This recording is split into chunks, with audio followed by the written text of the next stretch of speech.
Encore une mauvaise nouvelle pour les Français. Leur facture de gaz va augmenter de 5,5% à 10,4% au 1er juillet prochain. Une nouvelle qui peut surprendre. Pourquoi ?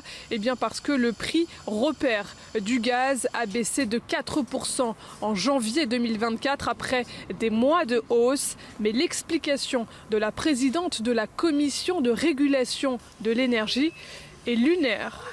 C'est essentiellement lié au fait que la consommation baisse. C'est juste la réalité du coût d'utilisation du réseau. Car dans le prix de la facture des particuliers qu'on paye tous, il y a le prix de la molécule de gaz elle-même. Et puis le fait que ce gaz passe bien dans des tuyaux.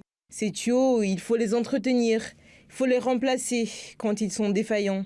C'est une bonne nouvelle que la consommation baisse. C'est bien pour la planète. C'est aussi bien pour le pouvoir d'achat d'ailleurs, parce qu'on consomme moins. Faux, ça n'est pas une bonne nouvelle pour le pouvoir d'achat des Français, puisque quoi qu'ils fassent, ils sont frappés au porte-monnaie. Quand ils consomment, ils paient. Quand ils consomment un peu moins, ils paient toujours autant. Alors il est vrai, la consommation de gaz des Français a diminué de 12% en un an. Mais pourquoi ? Eh bien parce que le gouvernement leur a demandé, pour des raisons écologiques, pour des raisons économiques, mais aussi pour éviter de manquer de gaz dans le pays après le boycott des hydrocarbures russes. Alors vous l'aurez compris, dans la rue, les Français n'en peuvent plus, ils sont à bout. C'est comme pour tout, quoi. À chaque fois, c'est toujours les mêmes qui payent. Et voilà. Mais c'est sûr que c'est scandaleux que c'est le fait qu'on consomme.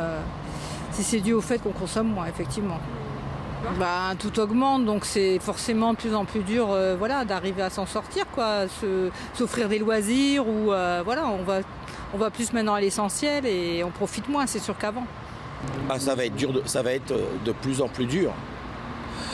C'est vrai que si on prend 50, 40, même 30 ans en arrière, les gens se disaient moi mes enfants vivront mieux que moi.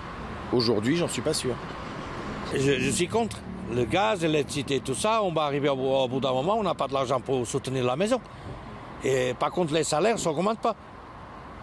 Ouais, la différence entre avant et maintenant, la vie d'avant était beaucoup plus intéressante. Maintenant, voir l'étranger, je sais pas, mais dans tous les cas, ils augmentent dans tout. Gaz ou pas gaz, il n'y a pas que sur ça. La commission de régulation de l'énergie annonce que ces hausses serviront à financer la transition énergétique en finançant les nouvelles infrastructures biométhane. Pas de quoi réconforter les Français pour autant, dont beaucoup s'estiment être devenus au fil des années les dindons de la farce macronique, puisque les prix du gaz ne sont pas les seuls à être en hausse, ceux de l'électricité également, des franchises médicales, du carburant, des produits de première nécessité également. Tout augmente en France, sauf les salaires.